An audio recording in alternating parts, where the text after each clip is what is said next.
Back with you on Hitting Hard with Jon Chuckery on Locked On Sports Atlanta, reminding you head over to youtube.com. Put Locked On Sports Atlanta into your browser. Subscribe to our ever-growing YouTube channel. Be a part of the community. Leave us a comment and some thoughts about what we talk about today on the show. And, of course, follow me on my personal Twitter page at JMCH316. Well, Ronald Acuna Jr. did not play much in this series against the Padres and, of course, missed the game yesterday morning. Brian Snitker, talking about Ronald Acuna Jr., said, quote, "Probably as he gets older and matures, he'll need to scale back." Now, this is coming off of an MRI that Ronnie had over the weekend, which was really the best case scenario, I guess, is what we'll say about it. Having some groin injury issues, not necessarily related to the knee, probably just overexertion, but certainly questions now about, did Ronnie come back too early, this, that, and the other. He's listed as day-to-day. He doesn't have to go to the IL, so hopefully, as they head to Milwaukee, he can get back into the lineup and things like that. I think people thought he was going to be back on Saturday, and he really didn't play at all in the series. So, but good news is just, some groin strain and just kind of working through it in day-to-day. Now, everybody's kind of freaked out now because obviously Ronnie being the linchpin, of all these things, and that's why Snitker made the comment that he did. But Ronnie talking about, where he's at and things like that, he said that, "I think the best thing I can do is keep playing the way I play the game. If I tried to do anything different, it would just diminish the game and it would diminish the way that I play." And while I understand Snitker's sentiments about as he gets older, that's a discussion for another day, though. That's the thing. Ronnie isn't older. At this moment in time, I agree 100% with Ronald Acuna Jr. What makes him one of the most exciting and best players in the game is his overall skill set. We love to throw out that term, five-tool player, right? In baseball, that means you can run, throw, hit, catch, steal, this, that, and the other, right? Five-tool guy, right? Well, Ronnie is that.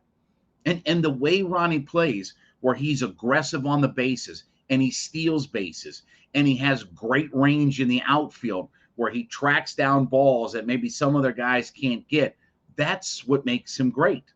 That's what makes him a great two-way player, is that aggressiveness. And in a game where the stolen base doesn't get featured much of anymore, it's why we talk about why he hits leadoff and what the difference is that he makes in the lineup. He makes the other team's defense and pitching work a lot harder. And that can be especially important when it comes to be playoff time, where you get such a reduction of the amount of base runners and the style of games that are played in the playoffs, that when you can get guys on and guys on that have speed and can utilize it. I talk about this all the time with the Braves. To me, the Braves don't utilize their speed nearly as much. With Ronnie and Ozzie and Dansby, even when Ozuna gets a crank, when they get going on the base paths, they can get around the bases and they can take extra bases, and you have some guys that can steal some bases. I don't think they utilize that enough. I think too often they sit back and wait for that 3-run homer to get cranked out and don't play a little bit more station-to-station baseball, which I understand that's not the modern game and everything. But that's what makes Ronnie so different, is that he is aggressive. And look, there are times when, right, it's kind of funny to hear Snitker say this because, there have been times when Ronnie maybe didn't hustle on some plays. And remember, Snitker pulled him that one time, for quote-unquote not hustling or what have you. But that's what makes Ronnie different. And there aren't a lot of guys like that in the game. Right now, when he's in his early 20s, you don't want a stallion horse to be in a barn locked up so that he can't get out of his own way. You want that horse out in the pasture running free. You don't want to slow down a stallion right now. Sure, he gets to be 28, 29, 30 years old. I'm sure he will have a different approach to the game, and I'm sure the idea of him stealing 40 bases won't be as big a part of his game. And who knows, by that point, he may be moved down in the order and they use his power and production in a different spot. But for now, the last thing you want to do is put any sort of governor on Ronald Acuna Jr. I want him to be a 40-40 guy. I want him, I want him to play right field more than center. Could he play center field every day? Yes, he's that good of a player, and his range would be a huge benefactor to the Braves in center field. But I do think that taking some of the wear and tear off his legs by playing right field is the better strategy. But understand that he's going to have great range in right field, and he's going to make a lot of plays for this club. You don't want to slow him down now. So while I understand the sentiment that Snitker has, and as he get okay, but he's not older right now. And I don't want him thinking about playing any other way. And yes, maybe it opens him up to injury and this, that, and the other, but you have to let the stallion run free. You have to let that horse do what it was born to do. And that's get out in that pasture and get out in that field and run like the wind and do your thing. I'm not saying you be reckless.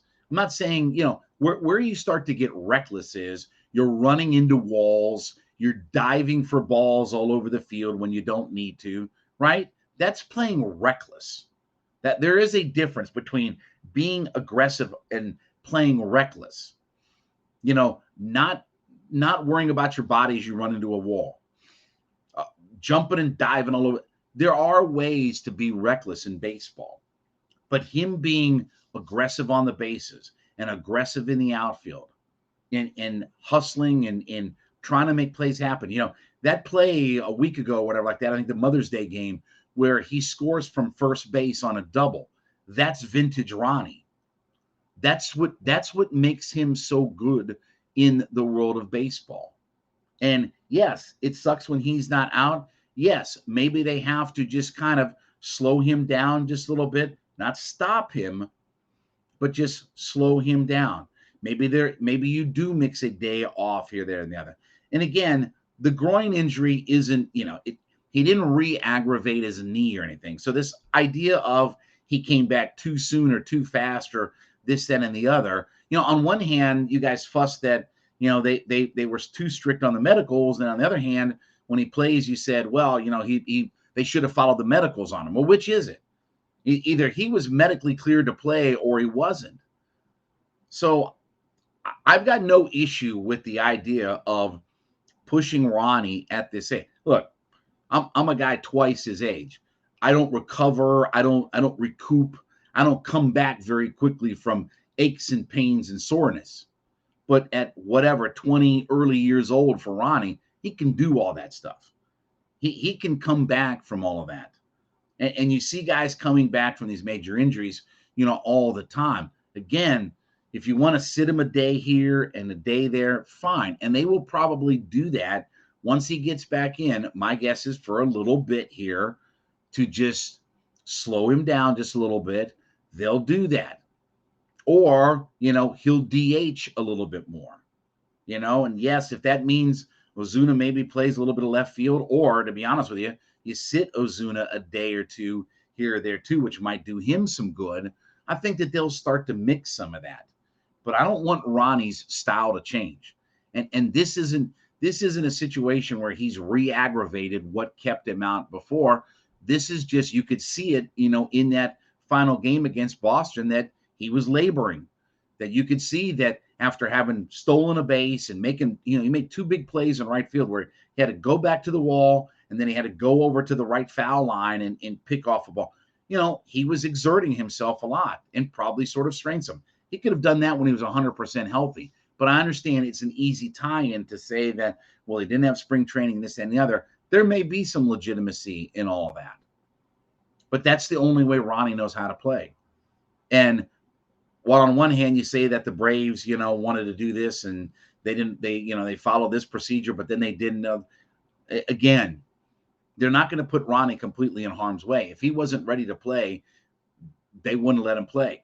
And Ronnie wants to play. More importantly is that the athlete wants to play at the end of the day, and you have to trust that he has a sense of his own body. I'm not saying that he's trying to hurt himself, but you have to trust that he has a sense of what he can do and what he can't do.